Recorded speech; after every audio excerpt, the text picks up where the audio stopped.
Jeans की नई pant, जिसकी पॉकेट आधी अंदर तो आधी बाहर थी। मतलब लेटेस्ट फैशन था जीन्स का। शर्ट भी ऐसी पहनी थी मानो नोट फॉर सेल वाली हो। मतलब आज कॉलेज का पहला दिन तो साहबजादे को सबसे अलग दिखना है। मतलब स्पेशल। जो देखे उसकी नज़र टिक जाए मुझ पर। कॉलेज का आमिर खान बन जाऊं। और जैसे ही कॉलेज के अंदर एंटर किया, खुद को दिखाने गया था, पर भैया मेरी तो आंखें खुली की खुली रह गई। मेरा लेटेस्ट फैशन, भाई मेरा लेटेस्ट फैशन तो ऐसे दम तोड़ रहा था जैसे दिल्ली के कनॉट प्लेस में कोई भोजपुरी फिल्म चला दी हो। और लड़कों को कोई तब देखे जब इन लड़कियों को देखने से फुर्सत मिले। लड़कियों के कपड़े, भाई लड़कियों के कपड़े तो क्या कहूँ। कोई टाइट जीन्स में करीना की तरह चली आ रही है तो कोई स्किन कलर की लेगिंग्स पहने आ रही है। साला दूर से फुल कंफ्यूजन था। हद तो तब हो गई जब एक लड़की स्लीवलेस शॉर्ट वन पीस पहने जुल्फे लहराते हुए एंटर करती है। कॉलेज क्राउड की नज़र उसके चेहरे पर फिक्स हो गई। तभी उसके पीछे एक और लड़की दीपिका पादुकोण की तरह जीन्स का छोटा सा कच्छा पहने आ रही थी। कसम खाकर कहता हूं भाई, एक भी लौंडे की नजर उसकी कमर से ऊपर गई हो। उस दिन मुझे ऐसा लगा जैसे मैं कॉलेज में नहीं किसी फैशन शो में आ गया था। और लड़कियों को कोई क्यों ना देखे, आखिरकार कुदरत की बनाई सबसे सुंदर और अट्रैक्टिव जीव लड़की ही तो है। और हाँ, यदि कुदरत से कुछ गलती से रह गया हो तो ये लड़की उस कमी को भी face powder, fair and lovely जैसी क्रीम लगाकर पूरा कर लेती है।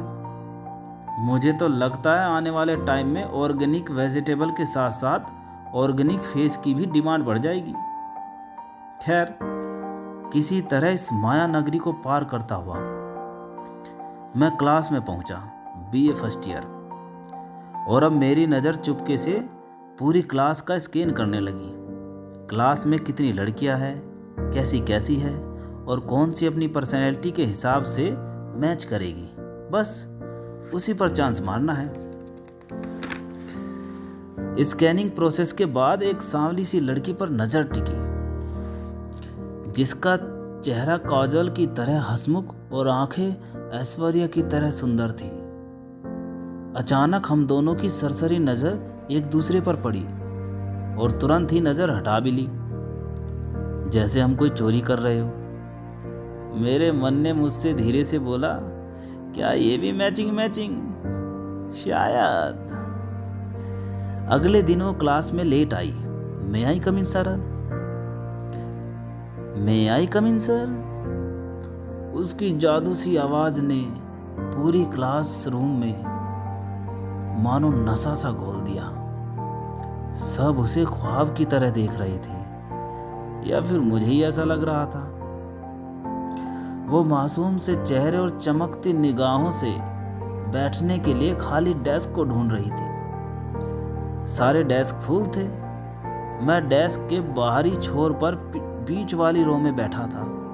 मौका देखते ही मैं थोड़ा सा अंदर खिसक गया। उसके बैठने के लिए स्पेस बनाया। उसकी नज़र खाली स्पेस पर पड़ी। वो बैठने के लिए आगे बढ़ी। ठीक उसी समय मेरे दिमाग ने सैकड़ों क्वेश्चन एंड आंसर की कैलकुलेशन कर डाली। जैसे वो बगल में कैसे बैठेगी, उसमें से कौन सी परफ्यूम की खुशबू आएगी, स्पेस कम है तो कम से कम कंधे से कंधा तो सट ही जाएगा। इतने नज़दीक से उसका चेहरा सोचकर ही मेरी हार्ट बीट बढ़ रही थी। खुली आंखों से जैसे मैं कोई ख्वाब देख रहा था। पर कहते हैं ना, रिश्तों में भाजी मारने वाले और फंसी में टांग फंसाने वाले बहुत होते हैं। तभी पीछे से प्रोफेसर की आवाज़ आई, प्रियंका ये लो, इस कुर्सी पर बैठ जाओ। अपनी कुर्सी उसकी तरफ खिसकाते हुए बोले। मेरे सुलगते अरमानों से बस एक ही आवाज आई, गुरुजी। ये क्या कर डाला, बच्चे का ख्वाब तोड़ डाला।